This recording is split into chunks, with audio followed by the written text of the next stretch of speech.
ఓం నమః శివాయ. ఓం నమో నారాయణాయ. ఓం స్వర్ణాకర్షణ కాళభైరవాయ నమో నమః. ఓం కాళకాళాయ విద్మహే కాళాతీతాయ ధీమహి తన్నో శ్రీ స్వర్ణాకర్షణ కాళభైరవ ప్రచోదయాత్. హరి ఓం.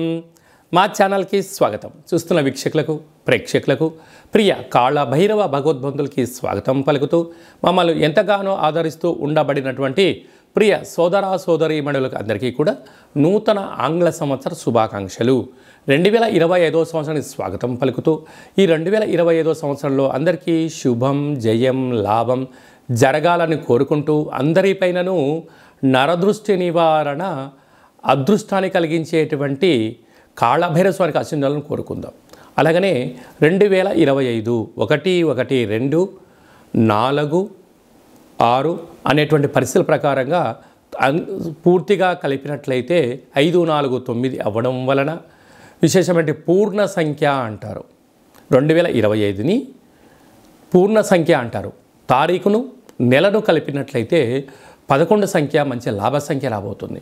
కనుక ప్రభుత్వ ఉద్యోగ ప్రయత్నం చేసేవారికి ప్రభుత్వ ఉద్యోగంలో ఉండబడినటువంటి వారందరికీ చాలా శుభ పరిణామము అని గమనించగలగాలి.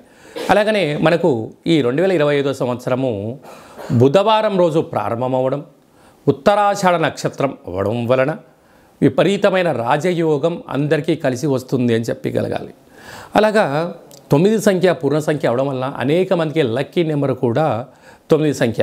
కొన్ని కోట్ల మంది ఎదురు చూస్తున్న వారందరికీ అదృష్టవంతులు కాబోతున్నటువంటి సంవత్సరం ఇది అని చెప్పి కూడా మీరు గమనించాలి.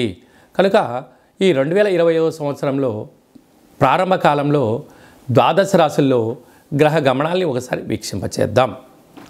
వృషభ రాశిలో దేవగురు బృహస్పతి సంచార స్థితి, మిథున రాశిలో విశేషమైనటువంటి మనకు కన్య రాశిలో కుజ భగవానుడు సంచార స్థితి, అలాగనే కన్య రాశిలో కేతు సంచార స్థితి, ధనుసు రాశిలో బుధాదిత్య రాజయోగం రవి బుధ సంచార స్థితి ఉండడం, అలాగనే కుంభరాశిలో శుక్రుడు మరియు శని సంచార స్థితి, మీనరాశిలో రాహు సంచార స్థితితో నూతన ఆంగ్ల సంవత్సర ప్రారంభ కాలంలో గ్రహ గమనాలు ఈ విధంగా ఉన్నాయి.